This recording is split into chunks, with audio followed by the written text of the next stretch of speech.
जाने देवता यमराज जी का चौंकाने वाला रहस्य। जाने देवता यमराज जी का चौंकाने वाला रहस्य। कहते हैं कि विधाता लिखता है, चित्रगुप्त बांचता है, यमदूत पकड़कर लाते हैं और यमराज दंड देते हैं। मृत्यु का समय ही नहीं, स्थान भी निश्चित है जिसे कोई टाल नहीं सकता। हिंदू धर्म में 3 देवताओं को दंड नायक माना गया है, यमराज, शनिदेव और भैरव। यमराज को दंड देने का अधिकार प्रदान है, वही आत्माओं को उनके कर्म अनुसार नरक, स्वर्ग, पितृलोक आदि लोकों में भेज देते हैं। उनमें से कुछ को पुनः धरती पर फेंक दिया जाता है। आओ जानते हैं मृत्यु के देवता यमराज के रहस्य को। मृत्यु के देवता और दक्षिण के दिपाल। मार्कंडेय पुराण के अनुसार दक्षिण दिशा के दिपाल और मृत्यु के देवता को यम कहा जाता है। 10 दिशाओं के दिक्पाल ये हैं इंद्र, अग्नि, यम, नृति, वरुण, वायु, कुबेर, ईश, अनंत और ब्रह्मा। यमराज का परिवार। विश्वकर्मा की पुत्री संज्ञा के गर्भ से उत्पन्न सूर्य के पुत्र को यम कहा गया है। इनकी पत्नी का नाम यमी है। शस्त्र, दंड और वाहन भैंसा है। चित्रगुप्त इनका सहयोगी है। इनके पिता का नाम सूर्य और बहन का नाम यमुना और भाई का नाम श्राद्धदेव मनु है। यमराज का रूप। यमराज का पुराणों में विचित्र विवरण मिलता है। पुराणों के अनुसार यमराज का रंग हरा है और वे लाल वस्त्र पहनते हैं। यमराज भैंसे की सवारी करते हैं और उनके हाथ में गदा होती है। यम के मुंशी। यमराज के मुंशी चित्रगुप्त हैं, जिनके माध्यम से वे सभी प्राणियों के कर्मों और पाप पुण्य का लेखा जोखा रखते हैं। चित्रगुप्त की बही अग्रसिंधानी में प्रत्येक जीव के पाप पुण्य का हिसाब है। यमराज के नाम। यम का अर्थ होता है नियंत्रण और संयम। मृत्यु के देवता यमराज को धर्मराज भी कहा जाता है। यम के लिए पितृपति, कृतांत, शमन, काल, दंडधर, श्राद्धदेव, धर्म, जीवितेश, महिषध्वज, महिषवाहन, शीलपात, हरि और कर्मकर विशेषणों का प्रयोग होता है। अंग्रेजी में यम को प्लूटो कहते हैं। एक धर्मशास्त्र का नाम भी यम है। 14 यमराज है। स्मृतियों के अनुसार 14 यम माने गए हैं। यम, धर्मराज, मृत्यु, अंतिक, वैवस्वत, काल, सर्वभूतिक्षय, औदुंबर, दधन, नील, परमेष्ठी, वृकोदर, चित्र और चित्रगुप्त। धर्मशास्त्र संग्रह के अनुसार 14 यमों को उनके नाम से 3 अंजलि जल तर्पण में देते हैं। यम त्योहार।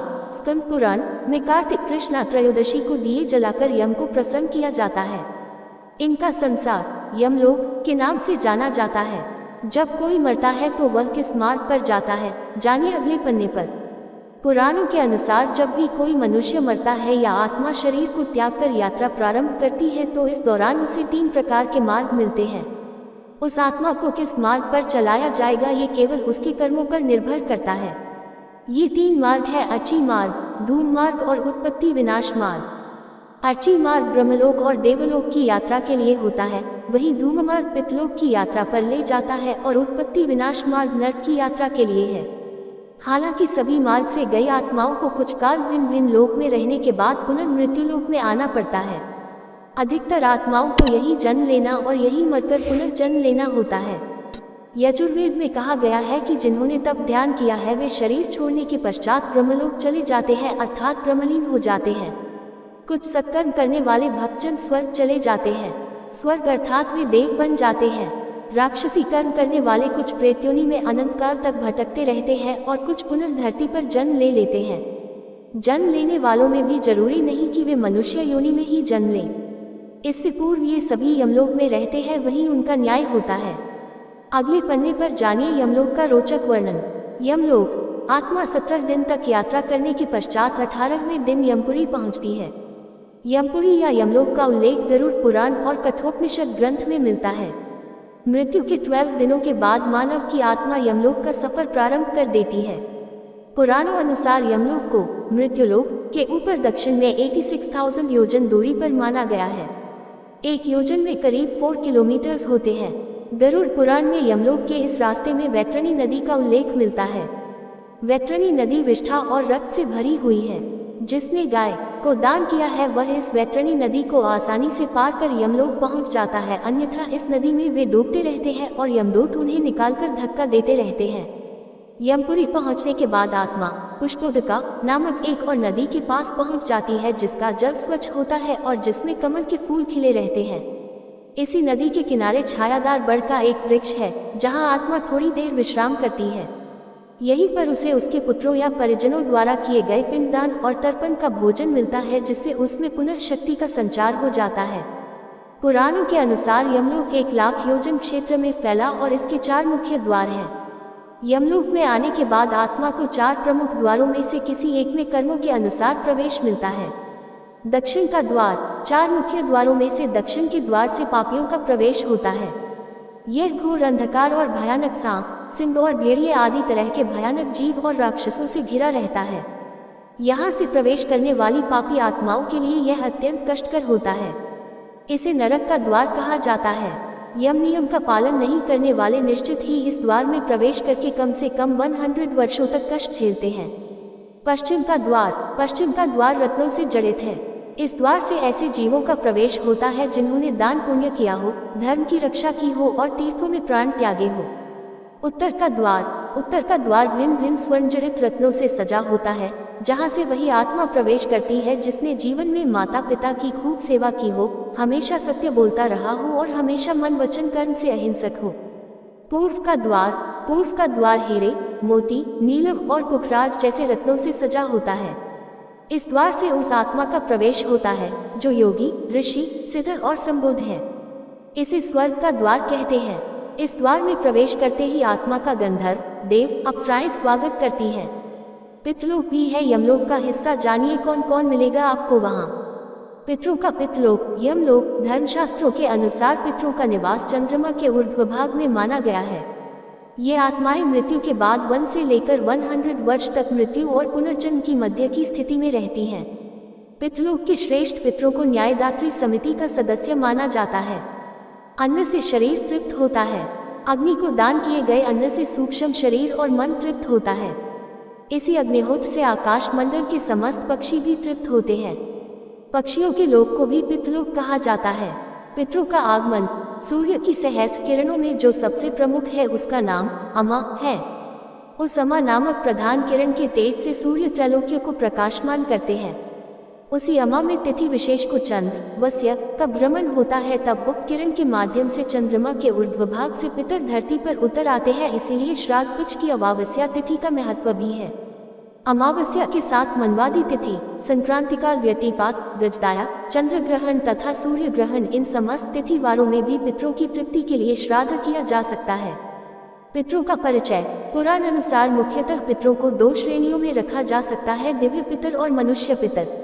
दिव्य पितर उस जमात का नाम है जो जीवधारियों के कर्मों को देखकर मृत्यु के बाद उसे क्या गति दी जाए इसका निर्णय करता है। इस जमात का प्रधान यमराज है। 4 व्यवस्थापक। यमराज की गणना भी पितरों में होती है। काव्यवादनल, सोम, अर्यमा और यम, ये 4 इस जमात के मुख्य गण प्रधान हैं। अर्यमा को पितरों का प्रधान माना गया है और यमराज को न्यायाधीश। इन चारों के अलावा प्रत्येक वर्ग की ओर से सुनवाई करने वाले हैं, यथा अग्नेश देवताओं के प्रतिनिधि, सोमसिद्ध या सोमपा साध्यों के प्रतिनिधि तथा बहिर्पद गंधर्व, राक्षस, किन्न, सुपर्ण, सर्प तथा यक्षों के प्रतिनिधि हैं। इन सबसे गठित जो जमात है वही पितर है। यही मृत्यु के बाद न्याय करती है।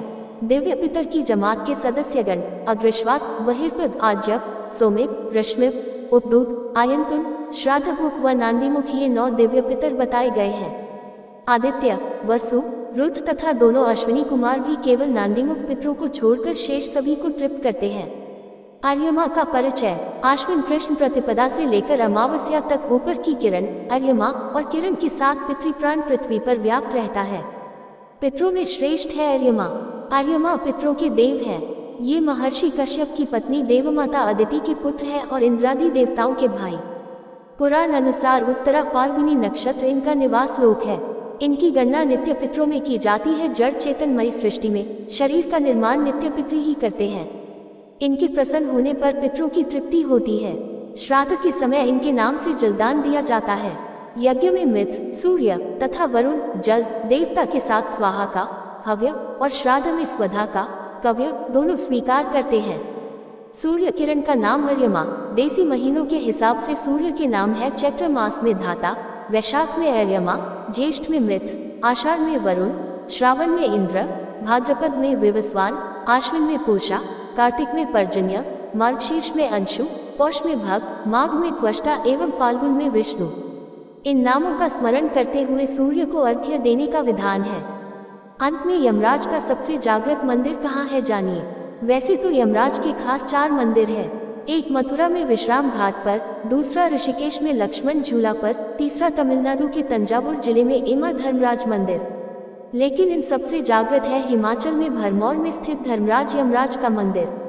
भरमौर, हिमाचल। यमराज टेम्पल, चंबा, हिमाचल। यम देवता को समर्पित यह मंदिर हिमाचल के चंबा जिले में भरमौर नामक स्थान पर स्थित है। यह मंदिर देखने में एक घर की तरह दिखाई देता है। इस मंदिर में एक खाली कक्ष भी है जिसे चित्रगुप्त का कक्ष कहा जाता है। इस मंदिर से जुड़ी मान्यता है कि जब किसी प्राणी की मृत्यु होती है तब यमराज के दूत उस व्यक्ति की आत्मा को पकड़कर सबसे पहले इस मंदिर में चित्रगुप्त के सामने प्रस्तुत करते हैं। चित्रगुप्त जीवात्मा को उनके कर्मों का पूरा ब्यौरा देते हैं। इसके बाद चित्रगुप्त के सामने के कक्ष में आत्मा को ले जाया जाता है। इस कमरे को यमराज की कचहरी कहा जाता है। यहाँ पर यमराज कर्मों के अनुसार आत्मा को अपना फैसला सुनाते हैं। ये भी मान्यता है इस मंदिर में 4 अदृश्य द्वार है जो स्वर्ण, रजत, तांबा और लोहे के बने हैं। यमराज का फैसला आने के बाद यमदूत आत्मा को कर्मों के अनुसार इन्हीं द्वारों से स्वर्ग या नर्क में ले जाते हैं। गरुड़ पुराण में भी यमराज के दरबार में 4 दिशाओं में 4 द्वार का उल्लेख किया गया है।